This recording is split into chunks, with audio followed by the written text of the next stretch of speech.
In the previous video, we have completed the regulation of respiration.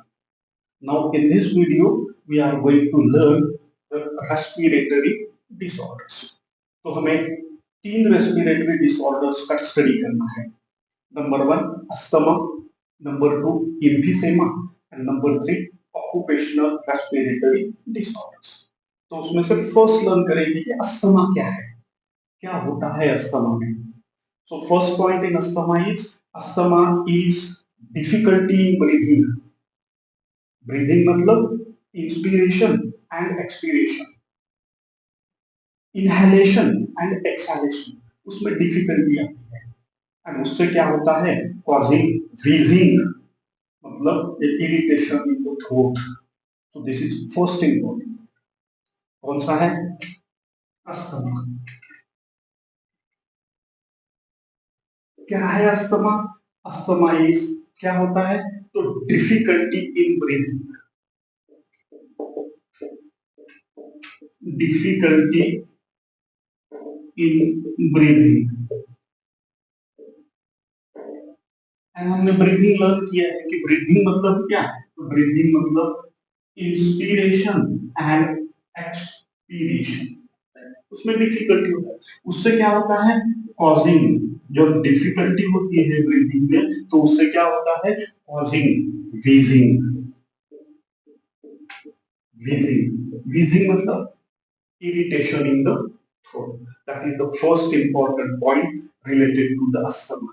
Difficulty in breathing causing wheezing. Second is what happened in asthma में. Asthma में क्या होता है, कौन सा respiratory part affect होता है, डैमेज होता है. That is inflammation. Inflammation of bronchi and bronchioles. क्या होता है ब्रोंकाई एंड ब्रोंक्यूल्स उसको इन्फ्लेमेट होते हैं, थोड़े बढ़ जाते हैं. तो second point is inflammation of bronchi and bronchioles. And हमें पता है कि ब्रोंकाई एंड ब्रोंक्यूल्स क्या है. These are the network of trachea. Trachea आगे जाके अंदर goes the repeated division and produce the bronchi and bronchioles. So this is क्या है, it's a network of trachea का नेटवर्क है. So this is one important respiratory disorders. Asthma, difficulty in breathing causing wheezing, breathing में difficulty होती है. Second, inflammation of bronchi and bronchioles. Many time questions में asked asthma and second column में होता है bronchi and bronchioles. So it is clear.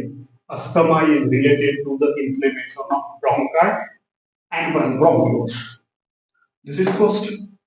Now second disorder is emphysema.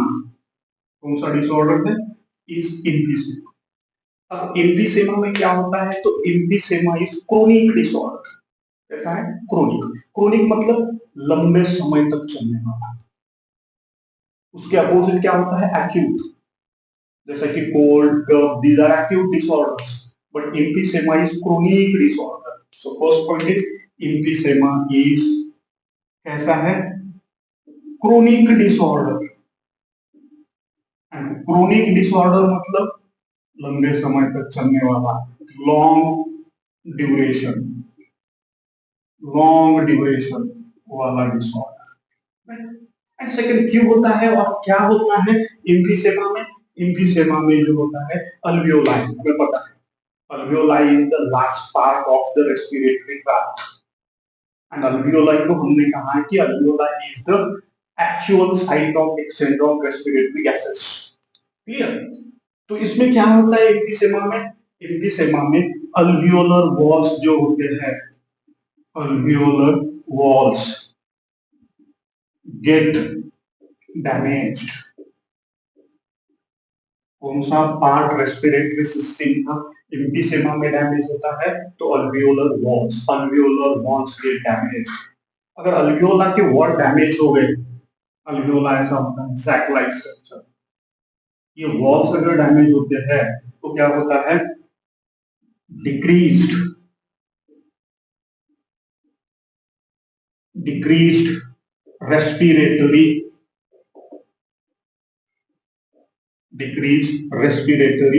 Surface, respiration करने के लिए जो सरफेस होता है वो सरफेस कम होता है. So that is the major characteristics of emphysema. कौन सी? अल्वियोलाई के जो वॉल्स होते हैं, these walls get damaged. Asthma में inflammation of bronchi and bronchioles. emphysema में alveolar walls get damaged.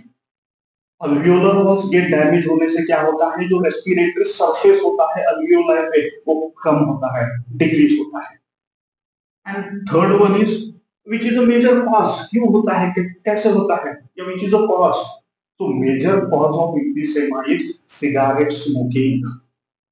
सो एम्फीसेमा से अगर बचना है तो avoid smoking. So which is major cause, cigarette smoking. So third point is major cause.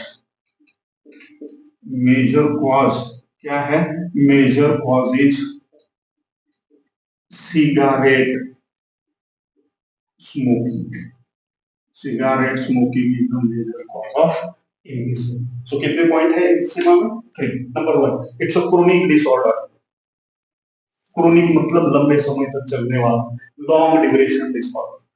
Third one is alveolar walls get damaged. alveoli के wall damage होते हैं. सो damaged organ कौन सा है, alveolar walls. उससे क्या होता है, decrease the respiratory surface. Third है major cause of emphysema is cigarette smoking. Right. So ये दो हो गए, अस्थमा एंड एम्फीसेमा. उसके बाद एक थर्ड वाला है, and third is occupationally respiratory disorders. कौन सा है, occupationally occupational respiratory disorders. So that is third. After asthma and emphysema, the third respiratory disorder is occupational respiratory disorder. अब ये डिसऑर्डर नेम से ही क्लियर कट पता चलता है कि it is related to occupation. आप कहाँ काम करते हो या आप कौन सा काम करते हो उससे रिलेटेड है, इसलिए उसको दिया है ऑक्यूपेशनल रेस्पिरेटरी डिसऑर्डर, ORD. तो क्या होता है, number first point, in certain industries.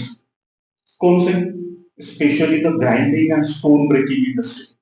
उसमें क्या होता है, so much dust is produce, ज्यादा डस्ट प्रोड्यूस होता है, and that dust entered in our respiratory tract. And अगर उस डस्ट से हमें लॉन्ग एक्सपोजर मिलता है तो उससे inflammation, leading to inflammation. And वो इन्फ्लेमेशन क्या करता है, तो एक फाइब्रोसिस कर लेता है. सो फर्स्ट पॉइंट क्या कहा कि ऑक्यूपेशनल रेस्पिरेटरी डिसऑर्डर क्या है, in certain industries, special in certain industries, कुछ इंडस्ट्रीज में, नॉट ऑल इंडस्ट्रीज. कौन से, इन सर्टेन इंडस्ट्रीज. कौन से, grinding and stone breaking. Grinding और स्टोन ब्रेकिंग इंडस्ट्री में क्या होता है, so much dust is produced, so much dust is produced, and that dust particles enter into our respiratory system. हमें पता है कि नेजल चेंबर में फिल्ट्रेशन है, alveoli is also work as a filtration, but long exposure अगर होता है, ज्यादा लंबे समय तक लॉन्ग एक्सपोजर अगर होता है तो क्या होता है, because of the long exposure तो क्या होता है, leading to इन्फ्लेमेशन होता है. एंड इन्फ्लेमेशन से क्या होता है, तो inflammation leading to fibrosis. Right. अगर लॉन्ग एक्सपोजर होता है डस्ट पार्टिकल्स का and continuously entered in our respiratory tract तो क्या होता है, इन्फ्लेमेशन होता है. That inflammation leading to fibrosis. अब फाइब्रोसिस मतलब क्या है? What is fibrosis? फाइब्रोसिस मतलब proliferation, I mean proli proliferation proliferation of fibrous tissue. Fibrous tissue का proliferation of the fibrous tissue मतलब फाइब्रस टिश्यू बढ़ जाते हैं, राइट, एंड विच बिकॉज उसको कहते हैं फाइब्रोसिस. तो ऑक्यूपेशनल रेस्पिरेटरी डिसऑर्डर्स से क्या होता है? फाइब्रोसिस. फाइब्रोसिस क्यों होता है? तो long exposure of dust in our respiratory tract. Fibrosis क्या है? तो proliferation of the fibrous tissue. तो that lead to the, and उससे क्या होता है? Damage the lungs. लंग्स में damage, and this is what occupational respiratory disorders. अब कुछ लोग इस इंडस्ट्री में काम करते हैं, उससे उनका रोजी रोटी चलता है. तो ये लंग्स डैमेज ना हो, फाइब्रोसिस ना हो, तो उन लोगों ने क्या करना चाहिए? क्या नौकरी छोड़ देनी चाहिए? नहीं, नौकरी छोड़ने की जरूरत नहीं है. बट जो वर्कर्स होते हैं इस इंडस्ट्री में काम करने वाले जो वर्कर्स हैं, they should use the protective mask in order to avoid the entry of dust particle. तो क्या करना चाहिए उन लोगों ने? सिंपली दे कैन यूज और they use protective mask. Protective mask, उन लोगों ने प्रोटेक्टिव मास्क कंटिन्यूअसली यूज करने चाहिए, so that they can prevent the fibrosis, proliferation of fibrous tissue, and finally no damage to the lungs. So these are the three respiratory disorders. Number one, asthma. Asthma में क्या होता है? Inflammation of bronchi and bronchioles, first pair. Second, emphysema. Emphysema में क्या होता है? alveolar walls get damaged. Third, occupational respiratory disorders. क्या होता है? Fibrosis, proliferation of fibrous tissue. With this, we have completed the chapter breathing and exchange of gases. In the next video, we'll start a new chapter, that is the circulation.